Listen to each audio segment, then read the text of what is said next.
ನಮಸ್ತ ಕರ್ನಾಟಕದ ವಕೀಲರಿಗೆ ನಮಸ್ತೆ. ಆಯ್ತಾ, ಇವಾಗ ಇವತ್ತಿನ ವಿಡಿಯೋದಲ್ಲಿ ಏನ್ ನೋಡೋಣ ಅಂತಂದ್ರೆ ತುಂಬಾ ಸಿಂಪಲ್ ಆಗಿ ಈ ಎಕನಾಮಿಕ್ ಸಬ್ಜೆಕ್ಟ್ ಯಾವ ತರ ಇದೆ ಅನ್ನುವಂಥದ್ದನ್ನ 5 ಯೂನಿಟ್ ನೋಡ್ಬೋಣ. ಆಯ್ತಾ, unit 1, unit 2, unit 3, unit 4, unit 5 5 unit ನೋಡೋಣ. ಸರ್ ಇದಷ್ಟೇ ಸಬ್ಜೆಕ್ಟ್ ಬೇರೆ ಯಾವ ಸಬ್ಜೆಕ್ಟ್ ಕೊಟ್ಟಿಲ್ವಾ sir? Sociology subject 5 unit, political science, ನಿಮ್ BA LLB ಎಲ್ಲಾ ಸಬ್ಜೆಕ್ಟ್, ಆಮೇಲೆ ಲಾಸ್ಟ್ ಎಲ್ಲ ಬೇರೆ ಬೇರೆ ನಿಮ್ ಪ್ಲೇ ಲಿಸ್ಟ್ ಓಪನ್ ಮಾಡಿ ನೋಡಿ. ಪೊಲಿಟಿಕಲ್ ಸೈನ್ಸ್ ಯೂನಿಟ್ 4, 5 ಇದೆ. ಎಲ್ಲಿದೆ ಸರ್ ಇವೆಲ್ಲ?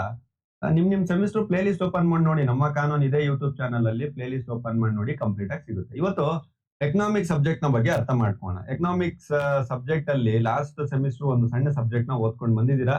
ಆ ಸಬ್ಜೆಕ್ಟ್ ಹೆಸರೆಲ್ಲ ಪ್ರಿನ್ಸಿಪಲ್ ಆಫ್ ಎಕನಾಮಿಕ್ಸ್ ಅನ್ನುವಂಥದ್ದು ಮೇಜರ್ 1 ಅಥವಾ ನಿಮ್ಮ ಮೈನರ್ 1 ಅಂತ ಆಪ್ಟ್ ಮಾಡಿರ್ತಾರೆ ನಿಮ್ ಕಾಲೇಜ್ಗಳಲ್ಲಿ. ಅದನ್ನ ಓದ್ಕೊಂಡು ಬಂದಿದ್ದೀರಾ. ಯಾವುದು? ಪ್ರಿನ್ಸಿಪಲ್ ಆಫ್ ಎಕನಾಮಿಕ್ಸ್ ಅಂತ. ಈಗ ಈ ಸೆಮಿಸ್ಟರ್ ಅಲ್ಲಿ ನಿಮಗೆ ಇದನ್ನ ಮೇಜರ್ 2 ಆರ್ ಮೈನರ್ 2 ಅಂತೇಳಿ ಮನಿ, ಬ್ಯಾಂಕಿಂಗ್ ಅಂಡ್ ಇಂಟರ್ನ್ಯಾಷನಲ್ ಟ್ರೇಡ್ ಅನ್ನುವಂತ ಒಂದು ಸಬ್ಜೆಕ್ಟ್ ನ ಇಟ್ಟಿದ್ದಾರೆ. ಸರ್ ಏನ್ ಹೇಳುತ್ತೆ ಇದು? ಮನಿ, ಬ್ಯಾಂಕಿಂಗ್, ಇಂಟರ್ನ್ಯಾಷನಲ್ ಟ್ರೇಡ್, ದುಡ್ಡು, ಹಣ ಅಲ್ವಾ? ಹಣ ಯಾರಿಗ್ ಗೊತ್ತಿಲ್ಲ ಹಣದ ಬಗ್ಗೆ? ಇದ್ರ ಬಗ್ಗೆ ಏನಾದ್ರು ನಾನು ಇಂಟ್ರೊಡಕ್ಷನ್ ಕೊಡ್ಬೇಕಾ? ಬೇಡ ಸರ್. ಅರ್ಥಶಾಸ್ತ್ರ ಅಂದ್ರೆ ಏನ್ ಹೇಳಿ ಫಸ್ಟ್. ಅರ್ಥಶಾಸ್ತ್ರ, ಎಕನಾಮಿಕ್ಸ್ ಅಂದ್ರೆ ಏನು? ಅರ್ಥಶಾಸ್ತ್ರ ತಾನೆ. ಕನ್ನಡದಲ್ಲಿ ಇದನ್ನ ಅರ್ಥಶಾಸ್ತ್ರ ಅಂತ ಕರೆದ್ಬಿಟ್ಟು ಮನಿನ ಹಣ ಅಂತ ಕರೀರಿ, ಬ್ಯಾಂಕಿಂಗ್ ನ ಬ್ಯಾಂಕ್ ಅಂತ ತಗೊಳ್ಳಿ, ಆಮೇಲೆ ಇಂಟರ್ನ್ಯಾಷನಲ್ ಟ್ರೇಡ್ ನ ಅಂತಾರಾಷ್ಟ್ರೀಯ ವ್ಯಾಪಾರ ಅಂತ ತಗೊಳ್ಳಿ. ಇದೇ ಸಬ್ಜೆಕ್ಟ್ ಹೆಸರು ಬಗ್ಗೆ ನಾನು ಇವತ್ತು ಮಾತಾಡಕ್ ಹೋಗ್ತಾ ಇರೋದು. 5 ಯೂನಿಟ್ ಬಗ್ಗೆ ಮಾತಾಡ್ತೇನೆ. ಒಂದು 10 ನಿಮಿಷ ಟೈಮ್ ಕೊಡಿ. ಇಡೀ ಸಬ್ಜೆಕ್ಟ್ ನನಗೆ ಗೊತ್ತು ಸರ್, ಯಾರು ಏನ್ ಎಲ್ಲಿ ಕೇಳಿದ್ರು ಕೂಡ ನಾನು ಮಾತಾಡ್ತೇನೆ ಅನ್ನುವಂತ ಕಾನ್ಫಿಡೆನ್ಸ್ ನಿಮಗೆ ಬರುತ್ತೆ. ಆಯ್ತದು ಈಚ್ ಅಂಡ್ ಎವ್ರಿ ಟಾಪಿಕ್ ಬಗ್ಗೆ ತುಂಬಾ ಡೀಪ್ ಆಗಿ ಹೋಗೋದು ನೆಕ್ಸ್ಟ್ ಲೆವೆಲ್, ಅದು ಬೇಡ ಈಗ. ಬಟ್ ಏನ್ ಟಾಪಿಕ್ ಕೇಳಿದ್ರು ನಾನು ಮಾತಾಡ್ತೀನಿ ಸರ್ ಅನ್ನುವಂತ ಲೆವೆಲ್ ನಿಮಗೆ ಕಾನ್ಫಿಡೆನ್ಸ್ ಬರಬೇಕು ಅಂತಂದ್ರೆ before you are start studying, ಆಯ್ತಾ, ನೀವು ನಿಮ್ಮ ಸ್ಟಡಿನ ಸ್ಟಾರ್ಟ್ ಮಾಡೋಕ್ಕಿಂತ ಮುಂಚೆ ಇಡೀ ಸಬ್ಜೆಕ್ಟ್ ನ ಸಿಲೆಬಸ್ ನ ಒಂದು ಪಕ್ಷಿ ನೋಟ ಅಂತ ಕರಿತೀವಿ, ಬರ್ಡ್ ವ್ಯೂ ಅಂತ ಕರಿತೀವಿ. ಕೇಳಿದಿರಾ? ಯಾವುದೇ ಒಂದು ಪುಸ್ತಕನ ಓದ್ಬೇಕಾದ್ರೆ ಬರ್ಡ್ ವ್ಯೂ ಮಾಡ್ಬೇಕು. ಈಗ ನಾನು ಹೇಳಕ್ ಹೋಗ್ತಾ ಇರೋದು money and banking international trade subject ನ ಒಂದು ಪಕ್ಷಿ ನೋಟ. ಈ ವೈಟ್ ಪೇಜ್ ಅಲ್ಲಿ ಯಾಕೆ ತೋರಿಸ್ತಾ ಇದೀನಿ ಗೊತ್ತಾ? ಬಟ್ ಬೇಸಿಕಲಿ ನಿಮ್ಗೆ ಅರ್ಥ ಆಗ್ಬಿಡಿ ಏನೇನಿದೆ ಅಂತ. ಸರಿ, ಈಗ ನಾನು ಒಂದು ಕಾನ್ಸೆಪ್ಟ್ ಅಲ್ಲಿ ಇದ್ದೆ. ಅರ್ಥಶಾಸ್ತ್ರ ಅಂದ್ರೆ ಏನು ಅಂತ ಮಾತಾಡ್ತಾ ಇದ್ದೆ. ಅರ್ಥಶಾಸ್ತ್ರ ಅಂದ್ರೆ ಏನು ಅಂತಂದ್ರೆ ಒಂದು ಮನೆ ಅಂತ ನಾನು ಎಕ್ಸಾಂಪಲ್ ತಗೊಂಡೆ ಅಂತಂದ್ರೆ, ನಿಮ್ಮ ಮನೆಯಲ್ಲಿ ಯಾರೋ ಒಬ್ರು ಹಿರಿಯ ವ್ಯಕ್ತಿಗಳು ಇರ್ತಾರೆ. ಹಿರಿಯ ವ್ಯಕ್ತಿಗಳು ಅಂತಂದ್ರೆ ಕರ್ತ ಅಂತ ಕರಿತೀವಿ. ಮನೆ ಹಿರಿಯ ಯಜಮಾನ್ ಇರ್ತಾರೆ. ಅದು ನಿಮ್ಮ ತಂದೆ ಆಗಿರ್ಬಹುದು ಅಥವಾ ತಾಯಿ ಆಗಿರ್ಬಹುದು ಅಥವಾ ಯಾರು ಹಣಕಾಸಿನ ವ್ಯವಹಾರನ ನೋಡ್ತಾರೆ. ಅವ್ರು ಏನ್ ಮಾಡ್ತಾರೆ? ನಿಮ್ಮ ಮನೆಯಲ್ಲಿನ ಖರ್ಚು ವೆಚ್ಚಗಳನ್ನ ಕಟ್ತಾ ಹೋಗ್ತಾರೆ. ಕರೆಂಟ್ ಬಿಲ್ಲು, ವಾಟರ್ ಬಿಲ್ಲು, ನಿಮ್ಮ ಎಜುಕೇಶನ್ ಬಿಲ್ಲು, ಮನೆಗೆ ರೇಷನ್, ತರಕಾರಿ, ಇದೆಲ್ಲ ಔಟ್ಫ್ಲೋ ಹೋಗ್ತಾ ಇರೋದು. ಇನ್ಫ್ಲೋ ಏನು? ಅವ್ರದ್ದೇನೋ ಒಂದು ಇನ್ಕಮ್ ಸೋರ್ಸ್ ಇರುತ್ತೆ. ಮನೆ ಬಿಸ್ನೆಸ್ ಇರುತ್ತೋ ಅಥವಾ ಕೆಲಸ ಮಾಡ್ತಾರೋ ಅಥವಾ ಎಲ್ಲ ಒಂದ್ ಕಡೆ ಜಾಬ್ ಮಾಡ್ತಾ ಇರೋ ಬಿಸ್ನೆಸ್ ಇಂದ ಒಂದು ಇನ್ಕಮ್ ಇರುತ್ತೆ. ಈ ಇನ್ಕಮ್ ಬರ್ತಾ ಇದೆ, ಮತ್ತೆ ಹೊರಗಡೆ ಇಷ್ಟು ಹೋಗ್ತಾ ಇದೆ. ಹೋಗ್ಬಿಟ್ಟು ಒಂದಿಷ್ಟು ಸೇವಿಂಗ್ ಉಳಿಯುತ್ತೆ. ಇದರಲ್ಲಿ ನಿಮ್ಮ ಮನೆ ಡೆವಲಪ್ಮೆಂಟ್ ನ ಮಾತಾಡ್ತಾರೆ. ಸೊ ಈ ಎಲ್ಲಾ ಸಿಸ್ಟಮ್ ಒಂದ್ ಮನೆ ನಾನು ಮಾತಾಡಿದ್ನಲ್ಲ, ಇದನ್ನೇ ಇಡೀ ದೇಶದ ಬಗ್ಗೆ ಮಾತಾಡಿದ್ರೆ ಅದನ್ನ ನಾವು ಎಕನಾಮಿಕ್ಸ್ ಆಫ್ ನೇಷನ್ ಅಂತ ಕರಿತೀವಿ. ಏನಿದೆ ಇದ್ರಲ್ಲಿ ಸಿಸ್ಟಮ್? ಅದು ಯಾಕೆ ಅಷ್ಟೊಂದು ಕಷ್ಟಪಡುವಂತದ್ದು? ಒಂದು ಮನೆಯಲ್ಲಿ ನಡೆಯುವಂತ ಒಂದು ಸಣ್ಣ ವಿಚಾರ ಇದು. ಆಯ್ತಾ, ಮನೆಯಲ್ಲಿ ನಡೆಯುವಂತ ಒಂದು ಸಣ್ಣ ವಿಚಾರ. ನಮ್ಮ ಮನೆಯಲ್ಲಿ ಏನ್ ನಡೆಯುತ್ತೆ, ಖರ್ಚು ವೆಚ್ಚಗಳು ಏನ್ ಬಂತು, ಇನ್ಕಮ್ ಹೋಯ್ತು, ಆಯ್ತು, ಅದೇ ಲೆಕ್ಕಾಚಾರ ಇಡೀ ದೇಶ ತುಂಬಾ ಕುತ್ಕೊಂಡು ಮಾಡೋದು. ದೇಶದಲ್ಲಿ ಟೋಟಲ್ ಆಗಿ ಬಂದಿದ್ದಂತ ಟ್ಯಾಕ್ಸ್ ಎಷ್ಟು, ಪ್ರಾಫಿಟ್ ಎಷ್ಟು, ಅದನ್ನ ನಾನು ಹೇಗೆ ವಾಪಸ್ ಕೊಟ್ಟೆ, ಹೇಗೆ ಅದನ್ನ ಖರ್ಚು ಮಾಡಿದೆ. ಆಯ್ತಾ, ಅದನ್ನೇ ನಾವು ಎಕನಾಮಿಕ್ಸ್ ಅಂತ ಕರಿತೀವಿ. ಈ ಎಕನಾಮಿಕ್ಸ್ ನಡೀತಿರ್ಬೇಕಾದರೆ, ಆಯ್ತಾ, ಮೇನ್ಲಿ ಮನಿ ಇರಬೇಕು, ಬ್ಯಾಂಕಿಂಗ್ ಇರಬೇಕು, ಇಂಟರ್ನ್ಯಾಷನಲ್ ಟ್ರೇಡ್ ಇರಬೇಕು. ಮನಿ ಅಂದ್ರೆ ಏನು? ದುಡ್ಡು, ಹಣ. ಗೊತ್ತಿದೆ. ಅದ್ರ ಬಗ್ಗೆ ಎಕ್ಸ್ಪ್ಲೈನ್ ಮಾಡೋದೇನ್ ಬೇಕಾ? ವಾಟ್ ಈಸ್ ಮನಿ? ಇದೆಲ್ಲ ಗೊತ್ತಿದೆ. ಮನಿ ಮನಿ ಯಾರಿಗ್ ಗೊತ್ತಿಲ್ಲ? ಆಯ್ತಾ, ಮನಿ ಇಸ್ ಬಿಗ್ ಬಾಸ್, ಅದು ಇದು ಅಂತೆಲ್ಲ ಸ್ಟೇಟಸ್ ಎಲ್ಲ ಹಾಕೊಂಡು ಓಡಾಡ್ತಿರ್ತೀರಲ್ವಾ ಅವಾಗ ಬೇಜಾರಾದಾಗ, ಯಾರಾದ್ರೂ ದುಡ್ಡು ಖರ್ಚಿಗೆ ಪಾಕೆಟ್ ಮನಿ ಕೇಳಿದಾಗ. ಯಾಕಂದ್ರೆ ನಿಮ್ಮ ಏಜಿಗೆ ಹೇಳ್ತಾ ಇದೀನಿ. Anyhow, out of this age ಕೂಡ ಸ್ಟೂಡೆಂಟ್ಸ್ ಗಳಿದ್ದಾರೆ, ನಾವು ಅವ್ರಿಗೆ ಮಾತಾಡ್ತಾ ಇಲ್ಲ. ಸೊ ಅದು ಮನಿ. ಆಯ್ತಾ, ನೆಕ್ಸ್ಟ್ ಸೆಕೆಂಡ್ ಬ್ಯಾಂಕಿಂಗ್. ಬ್ಯಾಂಕಿಂಗ್ ಗೊತ್ತಿದೆಯಲ್ವಾ? ಎಲ್ಲರ ಅಕೌಂಟ್ ಬ್ಯಾಂಕಿಂಗ್ ಮೆಸೇಜ್ಗಳು ಬರುತ್ತೆ, ನಿಮ್ಮ ಅಕೌಂಟ್ಸ್ ಗಳಿರುತ್ತೆ, ಅದು ಬ್ಯಾಂಕಿಂಗ್. ಇಂಟರ್ನ್ಯಾಷನಲ್ ಟ್ರೇಡ್ ಅಂದ್ರೆ ಏನ್ ಸರ್? ಅಂತಾರಾಷ್ಟ್ರೀಯ ವ್ಯಾಪಾರ. ನೋಡಿ ಸರ್, ಇಲ್ಲಿ ನಮ್ಮ ದೇಶ ಇದೆ. ದೇಶದ ಪಕ್ಕದಲ್ಲಿ ಇಲ್ಲಿ ಯಾವ್ದಿದೆ? ಪಾಕಿಸ್ತಾನ ಇದೆ, ಅಫ್ಘಾನಿಸ್ತಾನ, ಅದು ಇದು ಈ ಕಡೆ ಎಲ್ಲ ಇದೆ. ಈ ಕಡೆ ಸೌದಿ ಅರೇಬಿಯಾ, ಈ ಕಡೆ ಇನ್ನೊಂದ್ ಸ್ವಲ್ಪ ಹೋದ್ರೆ ಯುರೋಪಿಯನ್ ಕಂಟ್ರೀಸ್, ಇಂಗ್ಲೆಂಡ್, ಇವೆಲ್ಲ ಹೋದ್ರೆ, ಈ ಕಡೆ ಹೋದ್ರೆ ನೀವು ಇನ್ನೊಂದ್ ಸ್ವಲ್ಪ ಆ ಕಡೆ ಹೋಗ್ತಾ ಹೋದ್ರೆ ಅಮೆರಿಕ, ಇಲ್ಲೆಲ್ಲ ಹೋದ್ರೆ ಆಫ್ರಿಕಾ ಇದೆ, ಇಲ್ಲಿ ಮೇಲ್ ಬಂದ್ರೆ ಚೀನಾ ಗಿನ ಎಲ್ಲ ನಮ್ ದೇಶ ಇದೆ. ಈಗ ನಮ್ಮ ದೇಶ ಒಂದೇ ಎಲ್ಲದನ್ನು ಕೂಡ ಬೆಳೆಯಕ್ ಆಗುತ್ತಾ? ನಮ್ಮ ದೇಶ ಯಾವುದೇ ಒಂದು ದೇಶದಿಂದ ವ್ಯಾಪಾರನೇ ಇಟ್ಕೊಳ್ದೆ ಅನ್ನೋದು ಬೆಳೆಯಕ್ ಆಗುತ್ತಾ? ಚಾನ್ಸೇ ಇಲ್ಲ. ನಮ್ ದೇಶದಲ್ಲಿ ಏನೋ ಒಂದ್ ಜಾಸ್ತಿ ಬೆಳಿತಿರ್ಬೋದು, ಇನ್ನೊಂದ್ ದೇಶದಲ್ಲಿ ಇನ್ನೊಂದ್ ಜಾಸ್ತಿ ಬೆಳಿತಿರ್ತಾರೆ, ಕಡಿಮೆ ಬೆಳಿತಿರ್ತಾರೆ. ಯಾವ ದೇಶದಲ್ಲಿ ಜಾಸ್ತಿ ಬೆಳಿತಾರೆ ನಮ್ ದೇಶಕ್ಕೆ ನಾವು ಇಂಪೋರ್ಟ್ ಮಾಡ್ಕೊಳ್ತೀವಿ, ನಮ್ಮದನ್ನ ನಾವ್ ಏನ್ ಜಾಸ್ತಿ ಬೆಳಿತೀವಿ ಅದನ್ನ ಎಕ್ಸ್ಪೋರ್ಟ್ ಮಾಡ್ತೀವಿ. ಈ ತರ ಒಂದು ಮ್ಯೂಚುವಲ್ ಅಂಡರ್ಸ್ಟ್ಯಾಂಡಿಂಗ್ ಅಲ್ಲಿ ಹೋಗ್ತಾ ಇರುತ್ತೆ. ಆಯ್ತಾ, ಸಿಸ್ಟಮ್ ಅನ್ನುವಂಥದ್ದು ಹಾಗೆ ಸುಮ್ಮನೆ ನಡೆಯಲ್ಲ. ಎಕನಾಮಿಕ್ ಸಿಸ್ಟಮ್ ಸರಿಯಾಗಿ ನಡಿಬೇಕು ಅಂತಂದ್ರೆ ದೇಶಗಳ ನಡುವೆ ಸಂಬಂಧ ಚೆನ್ನಾಗಿರ್ಬೇಕು. ಆಯ್ತಾ, ಈಗ ಸೊ ಅದಕ್ಕೋಸ್ಕರ ಈಗ ಅಮೆರಿಕ ಇದೆ. ಅಮೆರಿಕದಲ್ಲಿ ಸ್ವಲ್ಪ ಟೆಕ್ನಾಲಜಿ ಅದು ಇದು ಎಲ್ಲ ಜಾಸ್ತಿ, ಅಲ್ಲಿ ಫುಡ್ ಗಿಡ್ ಎಲ್ಲ ಕಡಿಮೆ. ಅವ್ರು ನಮ್ ಕಡೆನೇ ಎಕ್ಸ್ಪೋರ್ಟ್ ಮಾಡ್ತಾರೆ. ಯುರೋಪಿಯನ್ ಕಂಟ್ರೀಸ್ ಗಳಲ್ಲಿ ಫುಡ್ ಎಲ್ಲ ಜಾಸ್ತಿ ಬೆಳೆಯಲ್ಲ, ಮಸಾಲೆ ಐಟಮ್ ಅವು ಎಲ್ಲ ಬೆಳೆಯಲ್ಲ, ನಮ್ ಕಡೆಯಿಂದ ತಗೊಂಡು ಹೋಗ್ತಾರೆ. ನಾವು ಅವ್ರ ಕಡೆಯಿಂದ ಇಂಡಸ್ಟ್ರಿಗಳೆಲ್ಲ ಜಾಸ್ತಿ ಮಾಡಿದವ್ರು. ನಮ್ಗೆ ಮೋಸ ಮಾಡಿದವರೆಲ್ಲ ಆಯ್ತಾ. ಹಿಸ್ಟ್ರಿಯಲ್ಲಿ ತುಂಬಾ ಚೆನ್ನಾಗಿ ಹೇಳ್ಕೊಡಿದೀನಿ ನಮ್ಗೆ ಮಾಡರ್ನ್ ಹಿಸ್ಟ್ರಿಯಲ್ಲಿ ನಮ್ಗೆ ಮೋಸ ಮಾಡ್ಕೊಟ್ಟಿರೋಂಥದ್ದವರೆಲ್ಲ. ಅವ್ರು ಮಾಡ್ಕೊಂಡಿರೋಂಥ ದುಡ್ಡು ಗಿಡ್ಡೆಲ್ಲ ನಮ್ ಕಡೆಯಿಂದಾನೆ ಮಾಡ್ಕೊಂಡು ಬಿಡಿ, ಅದೆಲ್ಲ ಈಗ ಮತ್ತೆ ಹಿಸ್ಟ್ರಿಗೆ ಹೋಗೋದು ಬೇಡ. ಬರೋಣ ವಾಪಸ್ ಎಕನಾಮಿಕ್ಸ್ ಬರೋಣ. ಸರ್ ಸರ್ ಏನಿದೆ ಸರ್ ಎಕನಾಮಿಕ್ಸ್ ಅಲ್ಲಿ ಒಂದು ಪಕ್ಷಿ ನೋಟ ನೋಡೋಣ ಅಂತಂದ್ರೆ ಯೂನಿಟ್ 1 ಅಲ್ಲಿ ಏನಿದೆ ಸರ್? ಯೂನಿಟ್ 1 ಅಲ್ಲಿ ನೀವು ಹೇಳ್ಬೇಕು ಅಂತಂದ್ರೆ ಮನಿ ಅಂದ್ರೆ ಏನು, ಅದ್ರ ವ್ಯಾಲ್ಯೂ ಏನು, ಮನಿ ಬೇಕಾ, ಏನಕ್ ಬೇಕು, ಮನಿ ಬೇಕಂತಂದ್ರೆ ಫಾರ್ಮುಲಾಗಳೇನು ಅದೆಲ್ಲ ಬರುತ್ತೆ. M1 M2 M3 M4 ಅಂತೆಲ್ಲ ಬರುತ್ತೆ. ಅದ್ ಏನಕ್ ಬೇಕು, ಯಾಕೆ ಬೇಕು ಅಂತ ನೋಡ್ತೀವಿ. 2ನೇ ಯೂನಿಟ್ ಏನಾದ್ರು ನೀವು ಬಂದ್ರೆ ಮನಿ ಮಾರ್ಕೆಟ್ ಅಂತ ನೋಡ್ತೀವಿ. ಮನಿ ಮಾರ್ಕೆಟ್ ಅಲ್ಲಿ ಯಾವ ತರ ಫಂಕ್ಷನ್ಸ್ ಗಳಿದೆ, ಅದ್ರ ಕಮರ್ಷಿಯಲ್ ಬ್ಯಾಂಕ್ ಯಾವ ತರ ವರ್ಕ್ ಮಾಡ್ತಾ ಇದೆ, ಬ್ಯಾಲೆನ್ಸ್ ಶೀಟ್ ಯಾವ ತರ ನೋಡ್ತೀವಿ, ಈ ಕ್ರೆಡಿಟ್ ಸಿಸ್ಟಮ್ ಏನಿದೆ, ಮನಿ ಮಾರ್ಕೆಟ್ ಅದನ್ನ ನಾವು ಚೆಕ್ ಮಾಡ್ತೀವಿ. ಯೂನಿಟ್ 3 ಏನಾದ್ರು ಬಂದ್ರೆ ಸೆಂಟ್ರಲ್ ಬ್ಯಾಂಕಿಂಗ್ ಅಂತ ಇದೆ. ಸೆಂಟ್ರಲ್ ಬ್ಯಾಂಕಿಂಗ್ ಅಂದ್ರೆ ಯಾವುದು? RBI ನೋಟ್ ಗಳನ್ನ ಪ್ರಿಂಟ್ ಮಾಡುವಂತ ಒಂದು ಬ್ಯಾಂಕಿಗೆ ಬ್ಯಾಂಕು ಅಂತೆಲ್ಲ ನೀವೆಲ್ಲ ಹೇಳ್ತಿರಲ್ವಾ, ಆ ತರ ಆ ಬ್ಯಾಂಕಿನ ಬಗ್ಗೆ ನಾವು ಕಲಿತಾ ಹೋಗ್ತೀವಿ. 4ನೇ ಯೂನಿಟ್ ಇಂದ ನಿಮಗೆ ಇಂಟರ್ನ್ಯಾಷನಲ್ ಟ್ರೇಡ್ ಬಗ್ಗೆ ಬರುತ್ತೆ. ಅಂತಂದ್ರೆ ಅಂತಾರಾಷ್ಟ್ರೀಯ ವ್ಯಾಪಾರದ ಬಗ್ಗೆ ನಿಮಗೆ 4ನೇ ಯೂನಿಟ್ ಇಂದ ಬರ್ತಾ ಹೋಗುತ್ತೆ. ಈ ಅಂತಾರಾಷ್ಟ್ರೀಯ ವ್ಯಾಪಾರದಲ್ಲಿ ಯಾವ ಅಂತಾರಾಷ್ಟ್ರೀಯ ವ್ಯಾಪಾರದ ಥಿಯರೀಸ್ ಗಳನ್ನು ನಾವು ಫಾಲೋ ಮಾಡ್ತೀವಿ, ಟರ್ಮ್ಸ್ ಅಂಡ್ ಕಂಡೀಷನ್ಸ್ ಗಳು ಏನಿದೆ, ಟ್ಯಾರಿಫ್ ಟ್ಯಾಕ್ಸ್ ಎಲ್ಲ ಹಾಕ್ತಿವಲ್ವಾ, ಅದು ಯಾವ ತರ ಇದೆ, ಏನಿದು ಬೇಕಾ, ಇಂಪಾರ್ಟೆನ್ಸ್ ಏನು, ಯೂನಿಟ್ ನಂಬರ್ 4 ಅಲ್ಲಿ ನಾವು ಇಂಟರ್ನ್ಯಾಷನಲ್ ಟ್ರೇಡ್ ನ ಓದ್ಬೇಕಾ ಅನ್ನುವಂಥದ್ದನ್ನ ನೀವು ಕಲಿತಾ ಹೋಗ್ತೀರಾ. ಯೂನಿಟ್ ನಂಬರ್ 5 ಬಂದ್ರೆ ಬ್ಯಾಲೆನ್ಸ್ ಆಫ್ ಪೇಮೆಂಟ್ ಅಂತ ಇದೆ. Balance of payment and foreign exchange ಅಂತ. Balance of payment and foreign exchange ಅಂದ್ರೆ ಏನ್ ಗೊತ್ತಾ ಕಾನ್ಸೆಪ್ಟ್? ನಮ್ಮ ದೇಶದಿಂದ ಇನ್ನೊಂದು ದೇಶಕ್ಕೆ ಏನೋ ಒಂದು ಐಟಮ್ ಹೋಗ್ತಾ ಇದೆ ಬರ್ತಾ ಇದೆ, ನಮ್ಮ ದೇಶ ಆಗ್ಲಿ ಬೇರೆ ದೇಶ ಆಗ್ಲಿ ಒಂದೇ ಒಂದ್ ದೇಶ ಎಲ್ಲದನ್ನು ನಾನೇ ಮಾಡ್ತೀನಿ ಅಂತ ಏನ್ ಹೇಳಕ್ ಆಗಲ್ಲ, ಹೋಗೋದು ಬರೋದು ಇದ್ದೇ ಇರುತ್ತೆ ಅಂತ ನಾನು ನಿಮ್ಗೆ ಹೇಳಿದೆ ಆಯ್ತಾ. ಸೊ ಈ ತರ ಇದ್ದಾಗ ಅಲ್ಲಾಗುವಂತ ಪೇಮೆಂಟ್ಸ್ ಗಳ ಬ್ಯಾಲೆನ್ಸ್ ಏನು, ಫಾರಿನ್ ಎಕ್ಸ್ಚೇಂಜ್ ಯಾವ ರೀತಿ ನಾವು ಮಾಡ್ಕೊಳ್ತೀವಿ ಕರೆನ್ಸೀಸ್ ಗಳನ್ನ ಅನ್ನುವಂಥದ್ದನ್ನ ಯೂನಿಟ್ ನಂಬರ್ 5 ಅಲ್ಲಿ ಕಲಿತಾ ಹೋಗ್ತೀರಾ. ದಯವಿಟ್ಟು ಹೇಳ್ತಾ ಇದ್ದೀನಿ, ಇದನ್ನ ಮತ್ತೆ ಅರ್ಥ ಮಾಡ್ಕೊಳ್ಳೋದಕ್ಕೆ ಸಿಲೆಬಸ್ ಕಾಪಿನ ಮುಂದಿಟ್ಕೊಂಡು ಅರ್ಥ ಮಾಡ್ಕೊಳ್ಳಿ. ಸಿಲೆಬಸ್ ಕಾಪಿ ಯಾಕೆ ಬೇಕು ಅಂತಂದ್ರೆ, ಸಿಲೆಬಸ್ ಕಾಪಿಯಲ್ಲಿ ಗೊತ್ತಿರೋದು ನಿಮಗೆ ಏನಾದ್ರು 100% ಒಂದ್ 20 ನಿಮಿಷ ಕೊಟ್ಟು ನೋಡಿದ್ರಿ ಅಂತಂದ್ರೆ ಇಡೀ ಸಬ್ಜೆಕ್ಟ್ ನನಗೆ 100% ಗೊತ್ತಿರುವಂತ ಕಾನ್ಫಿಡೆನ್ಸ್ ಬರುತ್ತೆ ನಿಮಗೆ. ಅದಕ್ಕೋಸ್ಕರ ಹೇಳ್ತಾ ಇದ್ದೀನಿ. ಇಲ್ಲಿ ನಾನು ಮೊದಲೇ 10 ನಿಮಿಷದಲ್ಲಿ 15 ನಿಮಿಷದಲ್ಲಿ ನಾನು ಸಿಲೆಬಸ್ ಕ್ಲೋಸ್ ಮಾಡ್ತಾ ಅದನ್ನ ಕಂಪ್ಲೀಟ್ ಸಿಲೆಬಸ್ ಕ್ಲೋಸ್ ಮಾಡೋ ಟೈಮಲ್ಲಿ ನನಗೆ ಟೈಮ್ ವೇಸ್ಟ್ ಮಾಡುವಂತ ಇಷ್ಟ ಏನಿಲ್ಲ ನಿಮ್ದು. ನಿಮ್ಗೆ ಅರ್ಥ ಆಗ್ಲಿ, ನಿಮ್ಮ ಸೀಕ್ವೆನ್ಸ್ ಅಲ್ಲಿ ತಲೆಯಲ್ಲಿ ಕರೆಕ್ಟ್ ಆಗಿ ಕುತ್ಕೊಳ್ಳಿ, ಟಾಪಿಕ್ ವೈಸ್ ಎಲ್ಲ ಕ್ಲೀನ್ ಆಗಿ ಕುತ್ಕೊಳ್ಳಿ ಅಂತ ಹೇಳಿ ನಾನೆಲ್ಲ ಹೇಳ್ತಾ ಹೋಗ್ತಾ ಇದೀನಿ. ದಯವಿಟ್ಟು ಅರ್ಥ ಮಾಡ್ಕೊಳ್ಳಿ. ಈಗ ನೆಕ್ಸ್ಟ್ ಬರೋಣ, ಒಂದೊಂದೇ ಯೂನಿಟ್ ಗಳನ್ನು ನಾವು ಫಿನಿಶ್ ಮಾಡ್ತಾ ಹೋಗೋಣ. ಯೂನಿಟ್ 1 ಅಲ್ಲಿ ಏನಿದೆ, ಯೂನಿಟ್ 1 ಅಲ್ಲಿ ನೀವೇನಾದ್ರು ನೋಡ್ತೀರಾ ಅಂತಂದ್ರೆ ಫಸ್ಟ್ ಹೇಳಿದೆ ಆಲ್ರೆಡಿ, ವ್ಯಾಲ್ಯೂ ಆಫ್ ಮನಿ. ಯಾರಿಗ್ ಗೊತ್ತಿಲ್ಲ ಸರ್, ಯಾರಿಗ್ ಗೊತ್ತಿಲ್ಲ ಮೇಡಮ್ ಅವರೇ ವ್ಯಾಲ್ಯೂ ಆಫ್ ಮನಿ? ದುಡ್ಡಿಲ್ಲ ಅಂತಂತಂದ್ರೆ ಮನೆಯವರು ಕೂಡ ಬೆಲೆ ಕೊಡಲ್ಲ. ದೂರದ್ ಬಿಡಿ, ಫ್ರೆಂಡ್ಸು ಗಿಂಡ್ಸು ಎಲ್ಲ ಅದೆಲ್ಲ ದೂರದ ವಿಷಯ, ತುಂಬಾ ದೂರದ ವಿಷಯ. ಹೊರಗಡೆ ಅವರು ರಿಲೇಷನ್ ದೂರದ ವಿಷಯ. ಆ ತರ ದುಡ್ಡಿನ ವ್ಯಾಲ್ಯೂ ಇದೆ ಅಂತ ನಿಮ್ಗೆ ಗೊತ್ತಿದೆ. ಆದ್ರೆ ಇದೇ ವ್ಯಾಲ್ಯೂನ ನೀವ್ ಹೀಗೆ ಜನರಲೈಸ್ಡ್ ಆಗಿ ಮಾತಾಡುವಂತದಲ್ಲ. ಎಲ್ಲ ಲಾಯರ್ಸ್ ಗಳಾಗಿ ಹೋಗ್ತಾ ಇದೀರಾ. ಲಾಯರ್ಸ್ ಗಳಾಗಿ ಹೋಗ್ತಾ ಇದೀರಾ ಅಂತಂದ್ಮೇಲೆ ಆಸ್ ಅ ಲಾ ಪ್ರಕಾರ ನೀವು ಮಾತಾಡ್ಬೇಕಾಗುತ್ತೆ.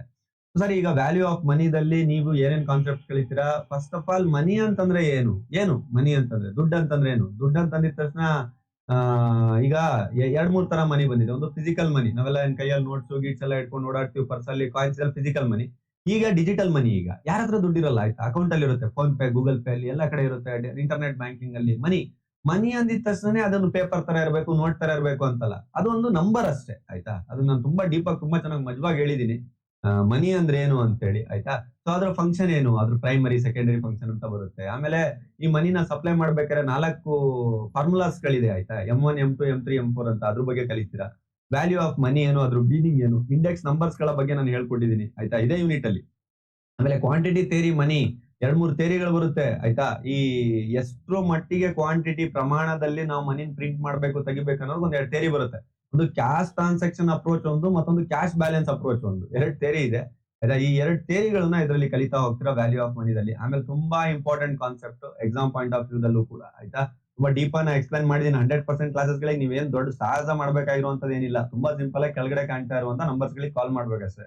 ಎಲ್ಲಾ ನಮ್ ಟೀಮ್ ಅವರೇ ಕಾಲ್ ಮಾಡಿ ಎಲ್ಲ ಗೈಡ್ ಮಾಡಿ ನಿಮ್ಗೆ ಏನೇನಿದೆ ಪ್ರೊಸೀಜರ್ ಎಲ್ಲ ಹೇಳ್ಬಿಟ್ಟು 100% ನಾನೇ ಮಾಡಿರುವಂತ ಒಂದು ಟಾಪಿಕ್ ಬಿಡದಿರುವಂತ ಟಾಪಿಕ್ಸ್ 100% ಕ್ಲಾಸಸ್ ಗಳನ್ನ ನಿಮ್ ಕೈಗೆ ಹ್ಯಾಂಡ್ ಓವರ್ ಮಾಡ್ತಾರೆ. ಇನ್ಕ್ಲೂಡ್ ಆನ್ಲೈನ್ ಆಫ್ಲೈನ್ ನೋಟ್ಸ್ ಎಲ್ಲದು 100% ಸಮೇತ ಆಯ್ತಾ. ಕಾಲೇಜಲ್ಲಿ ಏನೇನೇನು ಮಿಸ್ ಮಾಡ್ತಾರೆ, ಮಿಸ್ ಮಾಡಿದ್ದು ಹೇಳಿದ್ದು ಹೇಳ್ದೇ ಇರೋದು ಎಲ್ಲದನ್ನು ಕೂಡ 100% ಕೊಟ್ಟಿರ್ತಾರೆ ನನ್ನ ಕ್ಲಾಸಸ್ ಗಳಲ್ಲಿ. ಸರಿ ಈಗ ಇನ್ಫ್ಲೇಷನ್ ಡಿಫ್ಲೇಷನ್ ಅಂತಂದ್ರೆ ಏನು? ಇನ್ಫ್ಲೇಷನ್ ಡಿಫ್ಲೇಷನ್ ಅಂದ್ರೆ ಏನ್ ಗೊತ್ತಾ? ಹೇಳ್ತಾ ಇರ್ತಾರೆ ನಿಮ್ಮ ಅಪ್ಪಾಜಿ ಅಮ್ಮ ಅವರು, ಇವ್ರ ಅಜ್ಜ ಕಾಲದವ್ರು ಹೇಳ್ತಿರ್ತಾರೆ, ನಾವ್ ಆ ಟೈಮ್ ಅಲ್ಲಿ ₹1 ತಗೊಂಡೋಗಿ ಇಡೀ ಸಂತೆನೆ ತರ್ತಿದ್ವಿ. ಈ ಟೈಮ್ ಅಲ್ಲಿ ₹1000 ತಗೊಂಡ್ ಹೋದ್ರು ಕೂಡ ಒಂದ್ ಬ್ಯಾಗ್ ತರಕ್ ಆಗ್ತಾ ಇಲ್ಲ. ಏನಾಯ್ತು ಇದು ₹999 ಮಿಡ್ಲ್ ಅಲ್ಲಿ? ಇದೇ ಒಂದು 30 ವರ್ಷದ ಹಿಂದೆ 40 ವರ್ಷದ ಹಿಂದೆ ₹1 ತಗೊಂಡೋಗಿ ಬ್ಯಾಗ್ ತುಂಬ್ಕೊಂಡ್ ಬರ್ತಾ ಇದ್ರು ಪೈಸೆ ಗಟ್ಲೆಯಲ್ಲಿ.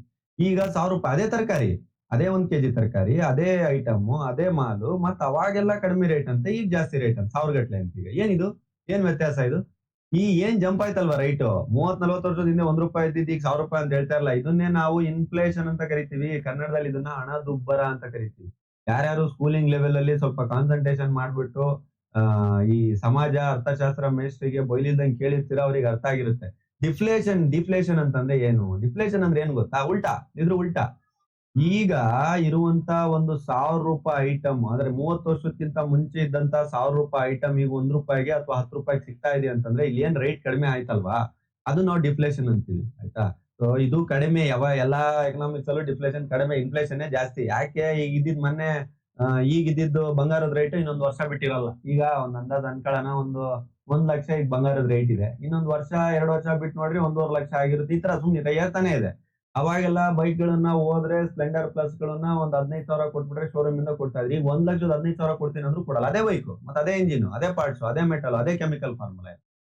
ಏನಾಗ್ತಿದೆ ಇಲ್ಲಿ? ಇಲ್ಲಿ ಡಿಫ್ರೆನ್ಸ್ ಆಗ್ತಾ ಹೋಗುತ್ತೆ. ಅಟ್ಲೀಸ್ಟ್ ಒಂದು 6-7% ಹೆಲ್ದಿ ಆಗಿರುವಂತ ಕಂಟ್ರೀಸ್ ಗಳಲ್ಲಿ ಕ್ಯಾಶುವಲ್ ಆಗಿ ವರ್ಲ್ಡ್ ಪ್ರಕಾರ ಆಗುತ್ತೆ, ಈ ವರ್ಲ್ಡ್ ಎಕನಾಮಿಕ್ ಪ್ರಕಾರ ಅಂತ ಹೇಳ್ತಾರೆ. ಆದ್ರೆ ನಮ್ಮ ದೇಶದಲ್ಲಿ ವಿಪರೀತವಾಗಿ ಬೆಲೆ ಏರಿಕೆ ಆಗ್ತಾ ಇದೆ. ಇದಕ್ಕೆ ಸುಮಾರು ಕಾರಣಗಳಿದೆ. ಆಯ್ತಾ? ರಾಜಕೀಯ ಅನ್ನುವಂಥದ್ದು ಒಂದೇ ಕಾರಣ ಅಲ್ಲ. ನಮ್ಮ ದೇಶದ ಆರ್ಥಿಕತೆ, ಸಾಮಾಜಿಕತೆ ಮತ್ತೆ ನಮ್ಮ ದೇಶದ ಇಂಪ್ರೂವ್ಮೆಂಟ್ ಸುಮಾರು ಕಾರಣಗಳಿರುತ್ತೆ. ಎಲ್ಲದನ್ನು ಕಲಿಯುವ. ಆಯ್ತಾ? ನಿಮ್ಗೆ ಯಾರು ಏನ್ ಕೇಳಿದ್ರು ಕೂಡ ನನಗೆ ಗೊತ್ತಿಲ್ಲ ಅಂತ ಹೇಳಲೇಬಾರ್ದು. ಆ ರೀತಿ ಕಲಿಯೋಣ ನಾವು. ಈಗ ಯೂನಿಟ್ ನಂಬರ್ 2 ಬರೋಣ. ಯೂನಿಟ್ ನಂಬರ್ 2 ದಲ್ಲಿ ಮನಿ ಮಾರ್ಕೆಟ್ ಬಗ್ಗೆ ಕಲಿತೀರಾ. ಮನಿ ಮಾರ್ಕೆಟ್ ಅಂದ್ರೆ ಏನ್ ಗೊತ್ತಾ? ಹಣದ ಮಾರ್ಕೆಟ್. ಇದ್ಯಾವುದು ಸರ್ ಹಣದ ಮಾರ್ಕೆಟ್? ನಾನ್ ನೋಡದೇ ಇರುವಂತ ಹಣದ ಮಾರ್ಕೆಟ್ ಅಂತ ನೀವೇನಾದ್ರು ಹೇಳಿದ್ರೆ, ಹಣದ ಮಾರ್ಕೆಟ್ ಅಂದಿದ ತಕ್ಷಣ ಅದೇನ ಹಣದ ಮಾರ್ಕೆಟ್ ತರ ಏನಲ್ಲಿ ಎಲ್ಲ ದುಡ್ಡು ಇಟ್ಕೊಂಡು ಎಲ್ಲ ಮಾರೋದು ಅದೆಲ್ಲ ಸೀನ್ ಇರಲ್ಲ. ಹಣದ ಮಾರ್ಕೆಟ್ ಅಂತ ಅಂದಿದ ತಕ್ಷಣ ಯಾವ ತರ ನಮ್ಮ ದೇಶದಲ್ಲಿ ಬೇರೆ ದೇಶದಲ್ಲಿ ಹಣ ಟರ್ನ್ ಓವರ್ ಆಗ್ತಿದೆ ಅಂತ. ಟರ್ನ್ ಓವರ್ ಅಂದ್ರೆ ಅರ್ಥ ಆಗ್ತಿದೆಯಲ್ವಾ? ಸಿಂಪಲ್ ಆಗಿ ಹೇಳ್ಬೇಕಂದ್ರೆ, ಈಗ ನಮ್ ದೇಶದಲ್ಲಿ ಸಾಲ ಆಗಿರ್ಬಹುದು, ಅಥವಾ ನಮ್ ದೇಶದಲ್ಲಿ ಕ್ಯಾಶ್ ಎಷ್ಟಿದೆ, ನಮ್ ದೇಶದಲ್ಲಿ ಬಂಗಾರ ಎಷ್ಟಿದೆ, ನಮ್ ದೇಶದಲ್ಲಿ ಇಂಡಸ್ಟ್ರಿ ಎಷ್ಟಿದಾವೆ, ನಮ್ ದೇಶದಲ್ಲಿ ಆಸ್ತಿ ಎಷ್ಟಿದೆ, ಇದೆಲ್ಲದಕ್ಕೂ ಕೂಡ ಎಷ್ಟು ವ್ಯಾಲ್ಯೂ ಇದೆ, ಇದು ಹಣದ ರೂಪದಲ್ಲಿ ಕನ್ವರ್ಟ್ ಮಾಡಿದಾಗ ಎಷ್ಟಾಗುತ್ತೆ, ಈ ತರದವು ಕಾನ್ಸೆಪ್ಟ್ಗಳು. ಹಣದ ಮಾರ್ಕೆಟ್ ಅಂತಂದ್ರೆ ಇದು. ಈಗ ಒಂದ್ ದೇಶ ನಾವ್ ಹೇಳ್ತೀವಪ್ಪ, ಅಮೆರಿಕ ಎಲ್ಲದಕ್ಕಿಂತ ಪ್ರಬಲ ರಾಷ್ಟ್ರ, ತುಂಬಾ ಜಾಸ್ತಿ ಇದೆ ಅಂತ ಹೇಳಿ ಸುಮ್ನೆ ಹೇಳ್ತಾ ಏನಕ್ಕೆ ಹೇಳ್ತೀವಿ? ಸುಮ್ನೆ ಹೇಳ್ತೀವ? ಇಲ್ಲ, ಅಲ್ಲಿ ಏನು ಪ್ರಬಲ ರಾಷ್ಟ್ರ ಅದು ಇದು ಅಂತಂದ್ರೆ ಅಲ್ಲಿ ನೀವೆಲ್ಲಾ ಕ್ಯಾಲ್ಕುಲೇಟ್ ಮಾಡಿದಾಗ ಅಲ್ಲಿರುವಂತ ಹಣ ತುಂಬಾ ಜಾಸ್ತಿ ಇದೆ. ಅದ್ ಏನೇನ್ ಕ್ಯಾಲ್ಕುಲೇಟ್ ಮಾಡ್ತೀರಾ? ಅಲ್ಲಿರೋ ಚಿನ್ನ, ಬಂಗಾರ, ಬೆಳ್ಳಿ, ಎಕನಾಮಿ, ಜನ, ಟೆಕ್ನಾಲಜಿ, ಇಂಡಸ್ಟ್ರಿ ಎಲ್ಲದನ್ನು ಕ್ಯಾಲ್ಕುಲೇಟ್ ಮಾಡ್ತಾರೆ. ಇದನ್ನ ನಾವು ಮನಿ ಮಾರ್ಕೆಟ್ ಅಂತೀವಿ. ಇದ್ರ ಬಗ್ಗೆ ನೀವು ಕಲಿತಾ ಹೋಗ್ತೀರಾ ಯೂನಿಟ್ ನಂಬರ್ 2 ದಲ್ಲಿ. ಓಕೆ, ಈ ಯೂನಿಟ್ ನಂಬರ್ 2 ದಲ್ಲಿ ಮನಿ ಮಾರ್ಕೆಟ್ ಅಂದ್ರೆ ಏನು, ಅದರ ಫ್ಯೂಚರ್ಸ್ ಗಳೇನಿದೆ, ಅದರ ಕಾಂಪೊನೆಂಟ್ಸ್ ಗಳೇನಿದೆ ಅಂತ ಕಲಿತಾ ಹೋಗ್ತೀರಾ. ಅದಾದ್ಮೇಲೆ ಇದೇ ಮನಿ ಮಾರ್ಕೆಟ್ ಅಲ್ಲಿ ಯಾವ ರೀತಿಯಾದಂತಹ ಫಂಕ್ಷನ್ಸ್ ಗಳಿದೆ ಅಂತ ಕಲಿತಾ ಹೋಗ್ತೀರಾ, ಅದರ ಕಾರ್ಯಗಳೇನಿದೆ ಅಂತ ಕಲಿತಾ ಹೋಗ್ತೀರಾ. ಅದಾದ್ಮೇಲೆ balance sheet of A commercial bank ಅಂತ ಇದೆ. ಯಾವ ರೀತಿಯಾದಂತಹ ಒಂದು ಕಮರ್ಷಿಯಲ್ ಬ್ಯಾಂಕ್ ನಲ್ಲಿ ಬ್ಯಾಲೆನ್ಸ್ ಶೀಟ್ಸ್ ಗಳನ್ನ ಮೇಂಟೈನ್ ಮಾಡ್ತಾರೆ ಅಂತಂದ್ರೆ, ಬಂದಿದ್ದು ಹೋಗಿದ್ದು ಬ್ಯಾಲೆನ್ಸ್ ಮಾಡೋದು. ಆಯ್ತಾ? ಹೆಚ್ಚು ಕಮ್ಮಿ ಲೆಕ್ಕಾಚಾರನ ಅದನ್ನ ನೋಡ್ತಾರೆ. ಅದಾದ್ಮೇಲೆ ಲಿಕ್ವಿಡಿಟಿ ಅಂಡ್ ಪ್ರಾಫಿಟಬಿಲಿಟಿ ಅಂತ ಇದೆ. ಲಿಕ್ವಿಡಿಟಿ ಅಂತಂದ್ರೆ ಎಷ್ಟು ಕ್ಯಾಶ್ ನ ಇಟ್ಟಿದ್ದೀರಾ ಅಂತ. ಲಿಕ್ವಿಡ್ ಕ್ಯಾಶ್ ಎಷ್ಟಿದೆ ಕೇಳಿರ್ತೀರಾ, ಇಲ್ಲ ನಿಮ್ಮ ಇವರು ತಂದೆಯವರೆಲ್ಲ ಮಾತಾಡ್ತಾ ಇರ್ತಾರೆ. ಸೊ ಕೇಳಿರ್ತೀರಾ, ಲಿಕ್ವಿಡ್ ಕ್ಯಾಶ್ ಎಷ್ಟಿದ್ದೀರಪ್ಪ, ಲಿಕ್ವಿಡ್ ಕ್ಯಾಶ್ ಎಷ್ಟಿದೆ ಅಂತ. ಅದು ಲಿಕ್ವಿಡಿಟಿ. ಆಮೇಲೆ ಪ್ರಾಫಿಟಬಿಲಿಟಿ ಅಂತ ಇದೆ. ಅಂದ್ರೆ ಪ್ರಾಫಿಟ್ ಬರೋದು ಎಷ್ಟಿದೆ, ಎಷ್ಟು ಪರ್ಸೆಂಟೇಜ್ ಇದೆ, ಅದನ್ನು ಎಲ್ಲ ಕೌಂಟ್ ಮಾಡಿ. ಆಮೇಲೆ ಕ್ರೆಡಿಟ್ ಕ್ರಿಯೇಷನ್, ಸೆಂಟ್ರಲ್ ಬ್ಯಾಂಕಿಂಗ್, ನಮ್ಮ RBI ಏನಿದೆಯಲ್ವಾ, ಎಷ್ಟು ಸಾಲ ಬರ್ಬೇಕು ದೇಶದಲ್ಲಿ, ಎಷ್ಟು ಸಾಲ ಜನ ಮಾಡ್ಬೇಕು ಮಾಡಬಾರ್ದು ಅನ್ನೋ ಲೆವೆಲ್ಗೆ ಗವರ್ನ್ ಮಾಡುತ್ತೆ. ಅದು ಒಂಥರ ಬೇರೆ ಟೆಕ್ನಾಲಜಿ ಇದೆ. ಆಯ್ತಾ? ಅದನ್ನ bank rate, repo rate, reverse repo rate ಈ ತರ ಎಲ್ಲ ಅಂತೀವಿ. ಎಕನಾಮಿಕ್ಸ್ ಅಲ್ಲಿ ಸ್ಪೆಷಲಿ 12th ಅಲ್ಲಿ ನೀವೆಲ್ಲ ಯಾರ್ಯಾರು ಎಕನಾಮಿಕ್ಸ್ ಓದಿರ್ತೀರೋ ಅವರಿಗೆಲ್ಲ ಇದ್ರಲ್ಲಿ ಐಡಿಯಾ ಇರುತ್ತೆ. ನೀವು ನಮ್ ಜೊತೆ ಇದೀರಾ ಅಂದ್ಮೇಲೆ ಕಲ್ತ್ಬಿಟ್ಟೆ ನೀವು ಲಾ ಕಲಿಯಕ್ ಸ್ಟಾರ್ಟ್ ಮಾಡೋದು. ಅಥವಾ ನಿಮ್ಮ 3rd ಇಯರ್ ಅಲ್ಲಿ ನೀವು ಲಾ ಕಲಿಯಕ್ ಸ್ಟಾರ್ಟ್ ಮಾಡ್ತೀರಾ. ಅದಕ್ಕಿಂತ ಮುಂಚೆ ನಿಮ್ಮ ಸಮಾಜದಲ್ಲಿ 100% ಏನೇನ್ ನಡೀತಿದೆ ಅಂತ ಹೇಳ್ಕೊಡುವಂತ ಜವಾಬ್ದಾರಿ ನಂದು. 100% ಆಯ್ತಾ? ಕಂಪ್ಲೀಟ್ ಆಗಿ ಗೈಡ್ ಮಾಡ್ತಾರೆ. ಸರಿ ಸರ್, ಈಗ ಯೂನಿಟ್ 3 ಬಂದೆ. ಯೂನಿಟ್ 3 ಅಲ್ಲಿ ಏನಿದೆ ಸರ್? ಯೂನಿಟ್ 3 ಅಲ್ಲಿ ನಾನು ಏನಾದ್ರು ನೋಡ್ಬೇಕು ಅಂದ್ರೆ ಏನಿದೆ ಸರ್ ಯೂನಿಟ್ 3 ಅಲ್ಲಿ? ಸರ್ ಯೂನಿಟ್ 3 ಅಲ್ಲಿ ಏನಿದೆ ಅಂತಂದ್ರೆ ಸೆಂಟ್ರಲ್ ಬ್ಯಾಂಕಿಂಗ್ ನ ಬಗ್ಗೆ ಇದೆ. ಸೆಂಟ್ರಲ್ ಬ್ಯಾಂಕಿಂಗ್ ಕನ್ನಡದಲ್ಲಿ ಏನಂತ ಕರಿತೀವಿ? ಕೇಂದ್ರೀಕೃತ ಬ್ಯಾಂಕ್. ಏನ್ ಸೆಂಟ್ರಲ್ ಬ್ಯಾಂಕಿಂಗ್ ಅಂತಂದ್ರೆ ಬ್ಯಾಂಕರ್ ಗಳ ಬ್ಯಾಂಕ್. ಕೇಳಿದಿರಾ RBI? ನೋಟ್ ಎಲ್ಲ ಎಲ್ಲಿ ಪ್ರಿಂಟ್ ಮಾಡ್ತಾರೆ? RBI ದಲ್ಲಂತೆ. ನೋಟ್ ಎಲ್ಲ ಯಾರು ರಿಲೀಸ್ ಮಾಡ್ತಾರೆ? RBI ಅಂತೆ. RBI ಎಲ್ಲ ಒಂಥರ ಕಳ್ಳ ನೋಟ್ ಗಳೆಲ್ಲ ಬರುತ್ತೆ ಅಂತೆಲ್ಲ ಕೇಳಿರ್ತಿರಲ್ಲ. ಹೊಸ ಕಾಯಿನು ಅಪ್ರೂವ್ ಮಾಡೋದು, ಇದೆಲ್ಲ ನೋಟ್ ಗಳೆಲ್ಲ ನೋಡಿರ್ತಿರಲ್ಲ. ಈ ನೋಟ್ ಗಳನ್ನ ಪ್ರಿಂಟ್ ಮಾಡುವಂತದ್ದು RBI ಒಂದು ಸಣ್ಣ ಕೆಲಸ ಅಷ್ಟೇ, ನಿಮ್ಮ ಕಣ್ಣಿಗೆ ಕಾಣುವಂತದ್ದು. ಅದು ಬಿಟ್ಟು ಅದ್ರ 1000 ಕೆಲಸ ಇದಾವೆ. ಯಾಕೆ? ಉಳಿದಿರುವಂತ ಎಲ್ಲಾ ಬ್ಯಾಂಕ್ಸ್ ಏನು ಸಣ್ಣ ಪುಟ್ಟ SBI ದೊಡ್ಡ ಬ್ಯಾಂಕೆ, ಆದ್ರೂ RBI ಗಿಂತ ಸಣ್ಣ ಬ್ಯಾಂಕ್ ಅದು ನಮ್ಮ ದೇಶದಲ್ಲಿ. ಅದು RBI ಅಂಡರ್ಲೇ ಕೆಲಸ ಮಾಡ್ಬೇಕು. SBI, ಆಕ್ಸಿಸ್, HDFC, ಆಮೇಲೆ bank of Baroda, Karnataka corporation. ನಿಮ್ ಬ್ಯಾಂಕ್ ಗಳು ಹೇಳಿಲ್ಲ ಅಂತ ನೀವೆಲ್ಲ ಬೇಜಾರಾಗ್ಬಿಡಿ. ಎಲ್ಲಾ ಬ್ಯಾಂಕ್ಗಳು, ನಮ್ಮ ದೇಶದ ಎಲ್ಲಾ ಬ್ಯಾಂಕ್ಗಳು ಆಯ್ತಾ. ಅದು ಎಲ್ಲದನ್ನು ಗವರ್ನ್ ಮಾಡುವಂತ ಒಂದು bank RBI bank. RBI bank ನ ನಾವು ಸೆಂಟ್ರಲ್ ಬ್ಯಾಂಕ್ ಅಂತ ಕರಿತೀವಿ. ಆ ಸೆಂಟ್ರಲ್ ಬ್ಯಾಂಕ್ ನ ಬಗ್ಗೆ ಈಗ ನಾವು ಡಿಸ್ಕಸ್ ಮಾಡ್ತಾ ಹೋಗ್ತೀವಿ ಯೂನಿಟ್ ನಂಬರ್ 3 ಅಲ್ಲಿ. ಅದ್ರದ್ದು ಸೆಂಟ್ರಲ್ ಬ್ಯಾಂಕ್ ನ ಫಂಕ್ಷನ್ಸ್ ಏನಿದೆ, ಅಂದ್ರೆ ಯಾವ ಯಾವ ರೀತಿಯಾದಂತಹ ಕಾರ್ಯಗಳು ಮಾಡುತ್ತೆ, ಆಮೇಲೆ ಕ್ರೆಡಿಟ್ ನ ಕಂಟ್ರೋಲ್ ಮಾಡಕ್ಕೆ ಏನೇನ್ ಮೆಥಡ್ಸ್ ಗಳಿದೆ, ನಾನು ಅದನ್ನೇ ಹೇಳಿದ್ ನಿಮಗೆ. ಇಲ್ಲಿ ಬರುತ್ತೆ ನೋಡಿ, bank rate, repo rate, reverse repo rate ಅಂತೆಲ್ಲ ಕರಿತೀವಿ. ಇಲ್ಲಿ ನಾನು ಹೇಳ್ತೀನಿ, ಇಡೀ ದೇಶದಲ್ಲಿ ಎಷ್ಟು ಸಾಲ ಇರಬೇಕು ಬೇಡ ಇದನ್ನೆಲ್ಲ ಕೂಡ ನಮ್ಮ ಅರ್ಥಶಾಸ್ತ್ರದಲ್ಲಿ ಯೂನಿಟ್ ನಂಬರ್ 3 ಅಲ್ಲಿ ಇದನ್ನ ಗವರ್ನ್ ಮಾಡುತ್ತೆ RBI. ಆಮೇಲೆ ಮೆಥಡ್ಸ್ ಗಳಿದೆ. ಒಂದು ಕ್ವಾಂಟಿಟೇಟಿವ್ ಮೆಥಡ್ಸ್, ಪರಿಮಾಣ, ಇದು ಎಷ್ಟು ಪರಿಮಾಣದಲ್ಲಿ ಆಗ್ತಾ ಇದೆ ಅನ್ನುವಂತ ಒಂದು ಮೆಥಡ್ಸ್. ಇನ್ನೊಂದು ಕ್ವಾಲಿಟೇಟಿವ್ ಮೆಥಡ್ಸ್, ಎಷ್ಟು ಗುಣಾತ್ಮಕವಾಗಿ ಆಗ್ತಾ ಇದೆ ಅನ್ನುವಂತ ಮೆಥಡ್ಸ್. ಎರಡೂ ಮೆಥಡ್ಸ್ ಅಲ್ಲಿ ವೆರಿಫೈ ಮಾಡ್ಬಿಟ್ಟು ಏನಾಗ್ತಾ ಇದೆ ಸಿಸ್ಟಮ್ ಅಲ್ಲಿ ಅಂತ ಅರ್ಥ ಮಾಡ್ಕೊಳ್ತಾರೆ. ಅದಾದ್ಮೇಲೆ ಆಬ್ಜೆಕ್ಟಿವ್ಸ್ ಆಫ್ ಮಾನಿಟರಿ ಪಾಲಿಸಿ ಅಂತ ಇದೆ. ಈ ಹಣಕಾಸು ನೀತಿಯ ಉದ್ದೇಶಗಳು ಏನೇನಿದೆ ಅಂತ ಆಯ್ತಾ. ಸೊ ಒಂದು ಹಣಕಾಸು ನೀತಿ ಯಾಕೆ ಸರ್ ಇಲ್ಲಿ ಬಂತು ಅಂತಂತಂದ್ರೆ, ಈ ಹಣಕಾಸು ನೀತಿಯನ್ನ ಜಾರಿ ಮಾಡೋಕೆ RBI ದಲ್ಲಿ ತುಂಬಾ ದೊಡ್ಡ ಕೈವಾಡ ಇರುತ್ತೆ. ನಮ್ಮ ದೇಶದಲ್ಲಿ ಎಷ್ಟು ಮಟ್ಟಿಗೆ ಹಣ ಫ್ಲೋ ಆಗ್ತಾ ಇದೆ, ಎಷ್ಟು ಇನ್ಫ್ಲೋ ಇದೆ, ಔಟ್ಫ್ಲೋ ಇದೆ, ಇದನ್ನೆಲ್ಲದನ್ನು ನೋಡ್ಕೊಂಡು RBI ಮತ್ತೆ ಈ ಫೈನಾನ್ಸ್ ಮಿನಿಸ್ಟರ್ ಇರ್ತಾರಲ್ವಾ, ಫೈನಾನ್ಸ್ ಮಿನಿಸ್ಟರ್ ಅಂದ್ರೆ ನಾವೆಲ್ಲ ಓಟ್ ಹಾಕಿ ಕಳ್ಸಿಕೊಟ್ಟಿರ್ತೀವಲ್ವಾ, ಅದೇ ಎಷ್ಟು ಮಟ್ಟಿಗೆ ಗೊತ್ತಿರುತ್ತೋ ಆ ಪೊಲಿಟಿಷಿಯನ್ ಏನೋ, ಅವ್ನ್ ಫೈನಾನ್ಸ್ ಮಿನಿಸ್ಟರ್, ಅವನಿಗೆ ಎಕನಾಮಿಕ್ಸ್ ಅಂದ್ರೆ ಗೊತ್ತಿರಲ್ಲ, ಮನಿ ಅಂದ್ರೆ ಗೊತ್ತಿರಲ್ಲ, ಬ್ಯಾಂಕಿಂಗ್ ಅಂದ್ರೆ ಗೊತ್ತಿರಲ್ಲ, ಬಟ್ ಅವ್ನ್ ಫೈನಾನ್ಸ್ ಮಿನಿಸ್ಟರ್ ಆಗಿರ್ತಾನೆ. ಬಿಡಿ, ಅದು ಬೇರೆ ವಿಷಯ ಆಯ್ತಾ. ನಾನು ಹೇಳ್ತಾ ಇರೋದು ಮತ್ತೆ ನಾನು ಪೊಲಿಟಿಸೈಸ್ ಮಾಡ್ತಾ ಇಲ್ಲ, ಯಾರ್ಯಾರಿಗೆ ಇಲ್ಲಿ ಪೊಲಿಟಿಕ್ಸ್ ಮಾಡ್ತಾ ಇಲ್ಲ, ಪರವಾಗಿಲ್ಲ. ಈಗಿನ ಪೊಲಿಟಿಕ್ಸ್ ಒಂದ್ ಸ್ವಲ್ಪ ಓದೋರ್ ಬರ್ದರ್ ಕಾಣ್ತಾ ಇದಾರೆ. ಸೊ ಹಳೆ ಪೊಲಿಟಿಕ್ಸ್ ಅಲ್ಲಂತೂ ನಮ್ಗೆ ಯೋಚನೆ ಮಾಡಿದ್ರೆ ಆತರ ಇರುತ್ತೆ. ಬಿಡಿ, ಅವ್ರ ಕೆಳಗಡೆ IAS ಆಫೀಸರ್ ಅವರೆಲ್ಲ ಇರ್ತಾರಲ್ಲ, ಕೆಲಸ ಮಾಡ್ತಾ ಇರ್ತಾರೆ. ಈಗ ಈ ಫೈನಾನ್ಸ್ ಮಿನಿಸ್ಟರ್ ಮತ್ತೆ RBI ಗವರ್ನರ್ಸ್ ಮತ್ತೆ ಇನ್ನೊಂದಿಷ್ಟು ಜನ ಕಮಿಟಿ ಮೆಂಬರ್ಸ್ ಎಲ್ಲರೂ ಕುತ್ಕೊಂಡು ಏನ್ ಮಾಡ್ತಾರೆ ಅಂತಂದ್ರೆ ಒಂದು ಮೀಟಿಂಗ್ ಮಾಡ್ತಾರೆ. ಮೀಟಿಂಗ್ ಮಾಡ್ಬಿಟ್ಟು, ಸರಿ ಈಗ ಏನ್ ಮಾಡೋಣ, ನಮ್ ದೇಶದಲ್ಲಿ ಈ ರೀತಿ ಪರಿಸ್ಥಿತಿ ಇದೆ, ಎಷ್ಟು ದುಡ್ಡು ಬರ್ತಾ ಇದೆ, ಹೋಗ್ತಾ ಇದೆ, ಇನ್ಫ್ಲೇಷನ್ ರೇಟ್ ಎಷ್ಟಿದೆ, ಡಿಫ್ಲೇಷನ್ ರೇಟ್ ಎಷ್ಟಿದೆ, ಇದೆಲ್ಲದಕ್ಕೂ ಒಂದು ಪಾಲಿಸಿ ಮಾಡೋಣ ಅಂತೇಳಿ ಒಂದ್ ಸ್ವಲ್ಪ ಒಂದು ಲೈನ್ಸ್ ಗಳನ್ನು ಬರೀತಾರೆ ಕುತ್ಕೊಂಡು ಎಲ್ಲ ಒಂದಿಷ್ಟು ಬುಕ್ಸ್ ಅಲ್ಲಿ. ಅದನ್ನೇ ಪಾಲಿಸಿ ಅಂತ ಇಂಗ್ಲಿಷ್ ಅಲ್ಲಿ ದೊಡ್ಡ ಲೆವೆಲ್ ಕರೀತಾರೆ. ಓಕೆ, ಸೊ ಈ ತರ ಯೂನಿಟ್ ನಂಬರ್ 3 ಅಲ್ಲಿ ಕಲಿತಾ ಹೋಗ್ತಾ ತುಂಬಾ ಡೀಪ್ ಆಗಿ ಮಾಡಿದೀವಿ. ಇದನ್ನು ಒಂದೊಂದೊಂದು ಕಾನ್ಸೆಪ್ಟ್ ಇಟ್ಕೊಂಡೆ ಒಂದೊಂದೊಂದು ಗಂಟೆ ಮಾತಾಡಿದೀವಿ ಇದ್ರ ಬಗ್ಗೆ. ಕಂಪ್ಲೀಟ್ 100% ಕ್ಲಾಸಸ್ ಗಳಿಗೆ ನೀವು ಕೆಳಗಡೆ ಇರುವಂತ ನಂಬರ್ಸ್ ಗಳಿಗೆ ಕಾಲ್ ಮಾಡ್ಬೇಕಾಗುತ್ತೆ ಆಯ್ತಾ. ಸೊ ಈಗ ಮುಂದಿನ ಕಾನ್ಸೆಪ್ಟ್ ಗಳಲ್ಲಿ ನಾನು ಏನಾದ್ರು ಹೋಗ್ತೀನಿ ಅಂತಂದ್ರೆ ಇಂಟರ್ನ್ಯಾಷನಲ್ ಟ್ರೇಡ್ ಬಗ್ಗೆ ನೋಡೋಣ. ನಾನು ಆಲ್ರೆಡಿ ಹೇಳಿದೆ, ನಮ್ಮ ದೇಶ ಆಗ್ಲಿ ಬೇರೆ ದೇಶ ಆಗ್ಲಿ ಯಾವುದೇ ದೇಶ ಆಗ್ಲಿ ಎಲ್ಲದನ್ನು ತಾನೇ ಉತ್ಪಾದನೆ ಮಾಡ್ಕೊಂಡು, ತಾನೇ ಪ್ರೊಡಕ್ಷನ್ ಮಾಡ್ಕೊಂಡು, ತಾನೇ ಫುಲ್ಫಿಲ್ ಮಾಡ್ಕೊಂಡು ಬೇರೆ ಯಾವುದೇ ದೇಶದ ಬಗ್ಗೆ ನಾನು ಡಿಪೆಂಡೆಂಟ್ ಇರ್ತೀನಿ ಅನ್ನುವಂತ ಸಾಧ್ಯನೇ ಇಲ್ಲ. ನೀವು ಹುಡುಕೊಂಡು ಬಂದು ನನಗೆ ಹೇಳಿ ಇಂಥ ದೇಶ ಬೇರೆ ದೇಶಕ್ಕೆ ಡಿಪೆಂಡೇ ಆಗಿಲ್ಲ ಅಂತ. ನಮ್ ದೇಶ ಆಗ್ಲಿ ಬೇರೆ ದೇಶ, ಯಾವ ದೇಶ ಡಿಪೆಂಡ್ ಹಂಗಂತೇಳಿ ನಾನು ಹೇಳ್ತಾ ಇರೋದು ಇಲ್ಲಿ ಮಿಲಿಟರಿ, ಡಿಫೆನ್ಸ್, ಡಿಸಿಷನ್ ತಗೊಳಕ್ಕೆ, ಪಾಲಿಟಿಕ್ಸ್ ಅದು ಮಾತಾಡ್ತಾ ಇಲ್ಲ ನಾನು ಹೇಳ್ತಾ ಇರೋದು ಪ್ರಾಡಕ್ಟ್ಸ್ ಗಳ ಬಗ್ಗೆ. ಕೃಷಿ ಆಗಿರ್ಬಹುದು, ಪ್ರೊಡಕ್ಷನ್ ಮೆಟೀರಿಯಲ್ ಆಗಿರ್ಬಹುದು, ಅಥವಾ ಸರ್ವಿಸ್ ಆಗಿರ್ಬಹುದು, ಇದನ್ನೆಲ್ಲ ಯಾವ ರೀತಿ ತಗೊಳ್ತಾರೆ ಅನ್ನುವಂಥದ್ರ ಬಗ್ಗೆ ನಾನು ಮಾತಾಡ್ತಾ ಇದ್ದೀನಿ ಸರ್. ಈಗ ಇಂಟರ್ನ್ಯಾಷನಲ್ ಟ್ರೇಡ್ ಅಂತ ಇದೆ ಸರ್. ಈಗ ಇಂಟರ್ನ್ಯಾಷನಲ್ ಟ್ರೇಡ್ ಅದಕ್ಕೆ ಹೇಳಿದ್ದನ್ನ ಇಂಟರ್ನ್ಯಾಷನಲ್ ಲೆವೆಲ್ಗೆ ಎಲ್ಲರೂ ಡಿಪೆಂಡೆನ್ಸಿ ಆಗಿರ್ತಾರಂತ. ಸರ್ ಇದು ಬೇಕಾ? ಇಂಟರ್ನ್ಯಾಷನಲ್ ಟ್ರೇಡ್ ನ ಇಂಪಾರ್ಟೆನ್ಸ್ ಏನು, ಆ ವಿಷಯ ಕಲಿತೀವಿ. ಅದೊಂದು ಸ್ವಲ್ಪ ಥಿಯರೀಸ್ಗಳಿದೆ, ಸಿದ್ಧಾಂತಗಳಿದೆ. ಇಂಟರ್ನ್ಯಾಷನಲ್ ಟ್ರೇಡ್ ಅಲ್ಲಿ ಸಿದ್ಧಾಂತಗಳಿದೆ, ಅದನ್ನ ಕಲಿತೀವಿ. ಅದರಲ್ಲಿ ಕಾಂಪರೇಟಿವ್ ಕಾಸ್ಟ್ ಥಿಯರಿ ಆಗಿರ್ಬೋದು, ಮಾಡರ್ನ್ ಥಿಯರಿ ಆಗಿರ್ಬೋದು, ಈ ಥಿಯರೀಸ್ ಗಳ ಬಗ್ಗೆನೂ ಕೂಡ ಕಲಿತೀವಿ. ಏನೇನ್ ಟರ್ಮ್ಸ್ ಅಂಡ್ ಕಂಡೀಷನ್ಸ್ ಗಳಿರುತ್ತೆ ಇಂಟರ್ನ್ಯಾಷನಲ್ ಟ್ರೇಡ್ ನ ನೀವು ಮಾಡ್ಬೇಕಾದ್ರೆ. ನೀವೇ ಬಿಸ್ನೆಸ್ ಮ್ಯಾನ್ ಆದ್ರಪ್ಪ, ಎಕ್ಸ್ಪೋರ್ಟ್ ಇಂಪೋರ್ಟ್ ಮಾಡ್ತಾ ಇದ್ದೀರಾ ನಮ್ಮ ದೇಶದಿಂದ ಬೇರೆ ದೇಶಕ್ಕೆ, ಕಡಿಮೆ ಏನೇನ್ ಟರ್ಮ್ಸ್ ಅಂಡ್ ಕಂಡೀಷನ್ಸ್ ಗಳನ್ನ ನೀವು ಮೇಂಟೈನ್ ಮಾಡಬೇಕು. ಆಮೇಲೆ ಟೇರ್ ಬ್ಯಾರಿಯರ್ಸ್, ಸುಮ್ನೆ ನೀವೇನ್ ವ್ಯಾಪಾರ ಮಾಡ್ತಾರೆ ಸುಮ್ನೆ ಬಿಟ್ಬಿಡ್ತಾರ, ಟ್ಯಾಕ್ಸ್ ಕಟ್ಸ್ಕೊಳ್ತಾರೆ, ಅದನ್ನ ಟ್ಯಾರಿಫ್ ಅಂತೀವಿ, ಬ್ಯಾರಿಯರ್ಸ್ ಅಂತೀವಿ, ಕೋಟಾಸ್ ಅಂತೀವಿ. ಸೊ ಯಾವುದೇ ಕಾರಣಕ್ಕೆ ಬಿಡಲ್ಲ. ಇದನ್ನೆಲ್ಲ ಕಸ್ಟಮ್ ಡ್ಯೂಟಿ ಅಂತೀವಿ, ಕೇಳಿರ್ತೀರಾ. Custom officer white colour dress ಹಾಕೊಂಡು ಈ ಪೋರ್ಟ್ಸ್ ಗಳ ಹತ್ರ ಎಲ್ಲ ನಿಂತಿರ್ತಾರೆ. ಅವರೆಲ್ಲ ಇನ್ಸ್ಪೆಕ್ಟರ್ಸ್ ಗಳು, ಟ್ಯಾಕ್ಸ್ ಇನ್ಸ್ಪೆಕ್ಟರ್ಸ್ ಗಳು ಅಂತ ಹೇಳಿ ನೋಡಿರ್ತೀರಾ.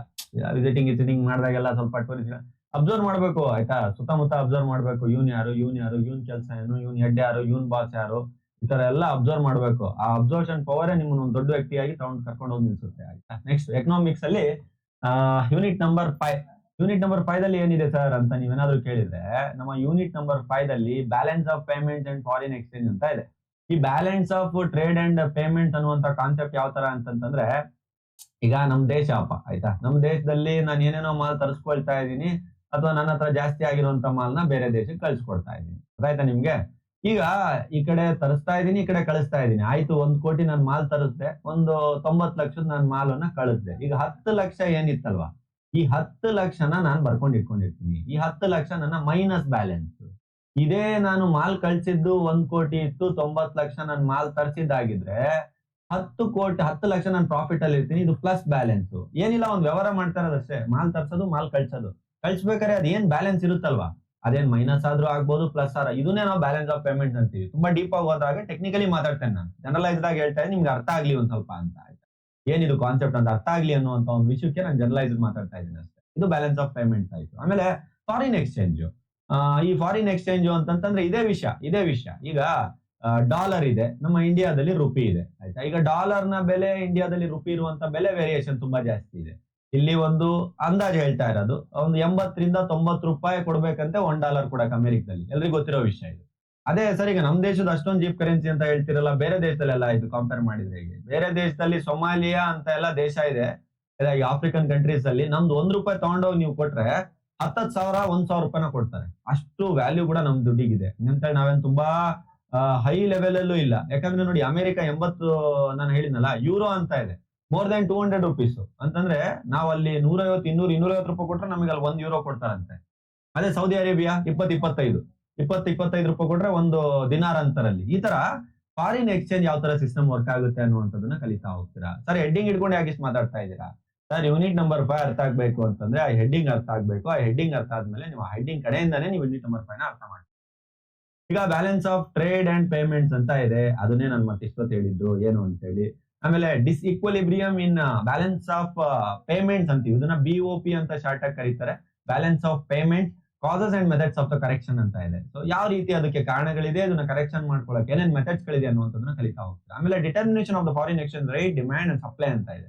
ಸೊ ಯಾವ ರೀತಿ ಡಿಟರ್ಮಿನೇಷನ್ ಇದೆ ಫಾರಿನ್ ಎಕ್ಸ್ಚೇಂಜ್ ರೇಟ್ ಅಲ್ಲಿ, ಡಿಮ್ಯಾಂಡ್ ಯಾವ ರೀತಿ ಮಾಡ್ತೀರಾ, ಸಪ್ಲೈ ಯಾವ ರೀತಿ ಮಾಡ್ತೀರಾ ಅನ್ನುವಂಥ ಕಾನ್ಸೆಪ್ಟ್ ಕಲಿತೀರಾ. ನೆಕ್ಸ್ಟ್ ಥಿಯರೀಸ್ ಇದೆ, ಸಿದ್ಧಾಂತಗಳು ಯಾವ್ಯಾವ ಸಿದ್ಧಾಂತಗಳ ಆಧಾರದ ಮೇಲೆ ಇದು ನಡೆಯುತ್ತೆ ಅಂತ ಕಲಿತೀರಾ. ಆಮೇಲೆ ಕಾಂಪರೇಟಿವ್ ಕಾಸ್ಟ್ ಥಿಯರಿ ಇದೆ. ಎರಡನ್ನೂ ಕೂಡ ಬ್ಯಾಲೆನ್ಸ್ ಮಾಡಿ ಯಾವ ರೀತಿ ಥಿಯರಿ ಇದೆ ಅನ್ನುವಂಥದ್ದನ್ನ ನಿಮ್ಮ ಎಕನಾಮಿಕ್ ಸಬ್ಜೆಕ್ಟ್ ಅಲ್ಲಿ ನೀವು ಕಲಿತಾ ಹೋಗ್ತೀರಾ. ಸರಿ, ಇದಾದ್ಮೇಲೆ ಸೋಷಿಯಾಲಜಿ ಸಬ್ಜೆಕ್ಟ್ ಆಗಿರ್ಬಹುದು ಅಥವಾ ಬೇರೆ ಯಾವ ಸಬ್ಜೆಕ್ಟ್ ಆದ್ರೂ ತಗೊಳ್ಳಿ, 100% ನೀವು ಹೋಗಿ ಏನ್ ಮಾಡ್ಬೇಕಾಗಿರೋದು ಏನ್ ಗೊತ್ತಾ, ನಮ್ಮ ಪ್ಲೇ ಲಿಸ್ಟ್ ಇದೆ. 5 year LLB second semester, 5 year LLB fourth semester, 5 year LLB 8th semester, ಒಂದು ಸೆಕೆಂಡ್ ಫಸ್ಟ್ ವರದಿ, 3 year LLB ಫಸ್ಟ್ ಸೆಕೆಂಡ್, ಎಲ್ಲ ಪ್ಲೇ ಲಿಸ್ಟ್ ಇದೆ. ಆ ಪ್ಲೇ ಲಿಸ್ಟ್ ಅಲ್ಲಿ ಹೋಗ್ಬಿಟ್ಟು ಸಿಲೆಬಸ್ ಕಾಪಿನ ನೋಡ್ಬೇಕು, ಏನೇನ್ ಸಿಲೆಬಸ್ ಮಾಡಿದ್ರೆ ಎಲ್ಲ ಅಂತ ಹೇಳಿ. ಸರಿ, ಈಗ ಒಂದು ಕ್ವಿಕ್ ಕನ್ಕ್ಲೂಷನ್ ಬಂದ್ಬೇಡ. ಇವತ್ತಿನ ವಿಡಿಯೋದಲ್ಲಿ ನಾವೇನ್ ಕಲ್ತೀವಿ, ಇವತ್ತಿನ ವಿಡಿಯೋದಲ್ಲಿ ಒಂದು ಎಂಟಿ ಪೇಜ್ ತಗೊಂಡು 1 2 3 4 5 ಅಲ್ಲಿ ಏನೇನಿದೆ ಅಂತ ಹೇಳಿದೆ. ಯೂನಿಟ್ 1 ಅಲ್ಲಿ ನಾವೇನ್ ಕಲ್ತೀವಿ, ವ್ಯಾಲ್ಯೂ ಆಫ್ ಮನಿ, ಮನಿ ಬೇಕಾ ಬೇಡ, ಅದ್ರ ಅಪ್ರೋಚ್ ಏನು, M1 M2 3 ಫಾರ್ಮುಲಾ ಅವು ಇವು ಎಲ್ಲದನ್ನು ನೋಡಿದ್ವಿ. ಯೂನಿಟ್ 2 ದಲ್ಲಿ ಬಂದೆ, ಮನಿ ಮಾರ್ಕೆಟ್ ಅಂದ್ರೆ ಏನು ಅಂತ ಹೇಳಿದೆ, ಕ್ಯಾಶ್ ಹೆಂಗ್ ಇಟ್ಕೊಳ್ಳೋದು, ಸಾಲಾಗಿಲ್ಲ ದುಡ್ಡು, ಕಮರ್ಷಿಯಲ್ ಬ್ಯಾಂಕ್ ಹೇಳಿದೆ. ಯೂನಿಟ್ 3 ಬಂದಿದ ತಕ್ಷಣ ಸೀದಾ RBI ಬಂದೆ ನಾನು, ನೋಟ್ ಗೀಟ್ ಎಲ್ಲ ಪ್ರಿಂಟ್ ಮಾಡ್ಸುತ್ತಲ್ಲ ಅದು ಯಾವ ರೀತಿ ಕಂಟ್ರೋಲ್ ಮಾಡುತ್ತೆ, ಏನು ಫಂಕ್ಷನ್ಸ್ ಏನು, ಆಬ್ಜೆಕ್ಟಿವ್ಸ್ ಏನು, ಮಾನಿಟರಿ ಪಾಲಿಸಿ ಯಾವ ತರ ಮಾಡ್ತಾರೆ ಎಲ್ಲ ಅವರು ಇವರೆಲ್ಲ ಕುತ್ಕೊಂಡು ಅಂತ ಹೇಳಿದೆ. ಯೂನಿಟ್ 4 ಗೆ ಬಂದೆ, ಇಂಟರ್ನ್ಯಾಷನಲ್ ಟ್ರೇಡ್, ದೇಶಗಳ ವ್ಯಾಪಾರ, ಅದರ ವ್ಯಾಪಾರದಲ್ಲಿ ಒಂದು 3-4 ಥಿಯರಿಗಳು, ಮಾಡ್ರನ್ ಥಿಯರಿ, ಕಾಂಪರೇಟಿವ್ ಥಿಯರಿ ಬೇಕಾ, ಇದು ಅದ್ರ ಥಿಯರೀಸ್ ಗಳು ಏನೇನಿದೆ, ಯಾವ್ಯಾವ ರೀತಿ ಟ್ಯಾಕ್ಸ್ ಕಟ್ತೀರಾ ಅಂತ ಯೂನಿಟ್ 4 ಅಲ್ಲಿ ನೋಡಿದ್ವಿ. ಯೂನಿಟ್ 5 ಬಂದೆ, ಯೂನಿಟ್ 5 ಬರ್ತಾ ಇದ್ದಂಗ್ಲೆ ಬ್ಯಾಲೆನ್ಸ್ ಆಫ್ ಪೇಮೆಂಟ್ಸ್ ಬಗ್ಗೆ ಮಾತಾಡ್ತಾ ಇದ್ದೆ ನಾನು. ಬ್ಯಾಲೆನ್ಸ್ ಆಫ್ ಪೇಮೆಂಟ್ಸ್ ಅಂತಂದ್ರೆ ಬಂದಿದ್ ಪ್ರಾಫಿಟ್, ಹೋಗಿದ್ profit, plus or minus balance of payment. Foreign exchange ಅಲ್ಲಿ ಈ ಡಾಲರು, ಯೂರೋ, ದಿನಾರು ಇದನ್ನೆಲ್ಲ ಎಕ್ಸಾಂಪಲ್ ತಗೊಂಡು ಹೇಳಿದೆ ನಿಮ್ಗೆ ಯಾವ ರೀತಿ ಇರುತ್ತೆ ಅಂತ ಹೇಳಿ. ಸೊ ಇದ್ರದ್ದು ಥಿಯರೀಸ್ ಆಗಿರ್ಬೋದು, ಕಾಂಪರೇಟಿವ್ ಸ್ಟಡಿ, ಇದನ್ನೆಲ್ಲದನ್ನು ಕಲ್ತ್ವಿ. ಈಗ ನೀವ್ ಹೇಳ್ತಾ ಇರೋದು ನನಗೆ 100% ಕ್ಲಾಸ್ ಅರ್ಥ ಆಗ್ತಾ ಇದೆ ಸರ್. ಒಂದ್ ಸ್ವಲ್ಪ ನಮ್ಗೆ ಕಂಪ್ಲೀಟ್ ಆಗಿ 100% ಪಾಠ ಮಾಡ್ಬಿಡಿ, ಇದನ್ನೆಲ್ಲ 5 ಯೂನಿಟ್ ತನಕ ಬೇಕು ಅಂತ ನೀವು ಖಂಡಿತವಾಗ್ಲೂ ಕೆಳಗಡೆ ಕಾಣುವಂತ ನಂಬರ್ಗಳಿಗೆ ಕಾಲ್ ಮಾಡ್ಕೊಳ್ರಿ. ಏನು ದಾರಿ ಇಲ್ಲ, 100% ಕ್ಲಾಸಸ್ಗೆಲ್ಲ ಆಗೋಗಿದೆ. ಸೊ 100% ಕ್ಲಾಸಸ್ಗೆ ನಿಮ್ಗೆ ಬೇಕು ಅಂತಂದ್ರೆ 9591573526 ನಂಬರ್, 9972799964 ನಂಬರ್ಗೆ ದಯವಿಟ್ಟು ಒಂದು ಕಾಲ್ ಮಾಡ್ಕೊಳ್ಳಿ. ನಮ್ಮ ಟೀಮ್ ಅವರು, ನೀವು ಜಸ್ಟ್ ಒಂದು ಕಾಲ್ ಮಾಡ್ಬಿಟ್ಟು ಎನ್ಕ್ವೈರಿ ಮಾಡಿದ್ರೆ 100% ಕ್ಲಾಸಸ್ಗಳು ಹೇಗೆ ನಡೆಯುತ್ತೆ, ಹೇಗೆ ಕೊಡ್ತೀವಿ, ನೋಟ್ಸ್ಗಳು ಸಮೇತ ಹೋಮ್ ಡೆಲಿವರಿ, ನೋಟ್ಸ್ಗಳು ನಿಮ್ಮ ಮನೆಗೆ ಬಂದು ತಲುಪುತ್ತೆ ಆಯ್ತಾ. ನಿಮ್ಮ ಮನೆಗೆ ಅಡ್ರೆಸ್ಗೆ ನಮ್ಮ ನೋಟ್ಸ್ಗಳನ್ನು ತಲುಪುತ್ತೆ ಈ ರೀತಿ. ಅದು ಹಾರ್ಡ್ ಕಾಪಿ ತಲುಪ್ತೀವಿ, ಸಾಫ್ಟ್ ಕಾಪಿ ಅಲ್ಲ, ಹಾರ್ಡ್ ಕಾಪಿ ನಿಮ್ಮ ಮನೆಗೆ ಕೊಡ್ತೀವಿ. ಸುಮಾರು ಫೆಸಿಲಿಟೀಸ್ಗಳಿದೆ ಆಯ್ತಾ. ಅದನ್ನ ಸುಮಾರು ನಮ್ಮ ಒಂದ್ಸಲ ನೀವು ಕನ್ಸಲ್ಟ್ ಮಾಡಿ, ಒಂದ್ಸಲ ನಮ್ಮ ಕೌನ್ಸಿಲರ್ಗೆ ನೀವು ಕಾಲ್ ಮಾಡಿ, ಎಲ್ಲ ಕಂಪ್ಲೀಟ್ ಆಗಿ ಹೇಳ್ತಾರೆ. ಮುಂದಿನ ವಿಡಿಯೋಸ್ ಗಳಲ್ಲಿ ನಾವು ಯೂನಿಟ್ 1 ಸಿಲೆಬಸ್ ನ ಸ್ಟಾರ್ಟ್ ಮಾಡಿದೀವಿ, ಅದ್ರ ಜೊತೆ ಸಿಗೋಣ. Thank you very much from ನಮ್ಮ ಕಾನೂನು law academy team. Thank you.